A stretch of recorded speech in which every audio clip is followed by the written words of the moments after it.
ഇത് ഏതോ ഒരു ഭാഷ, ഞങ്ങൾ പറയുന്നത് മലയാളം. ഇത് ഏത് ഭാഷ ഞങ്ങൾക്ക് അറിയില്ലത് അല്ലേ? അതെ അതെ അതെ.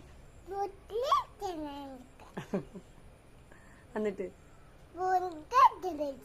എനിക്ക് ഈ ഭാഷ കേൾക്കുമ്പോ ഓർമ്മ വരുന്നത് കാഴ്ച സിനിമയില് ചെക്കൻ പറയണ ഭാഷ. അതെന്നെ തന്നെ അതന്നെ തന്നെ. എന്നിട്ട് ഒരു പാട്ട് പാട്ട് കൊടുത്ത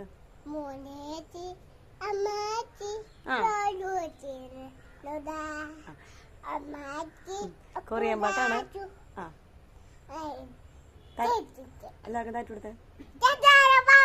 ഷിയുമോത്ത് ഉമ്മ കൊടുക്ക്. ഉമ്മ. അപ്പൊ ഈ ഭാഷ, ഇങ്ങനത്തെ ഭാഷ പറയുന്ന ആൾക്കാർ നിങ്ങളുടെ വീട്ടിലുണ്ടെങ്കിൽ ജസ്റ്റ് ഒന്ന് കമന്റ് ചെയ്തോളൂ.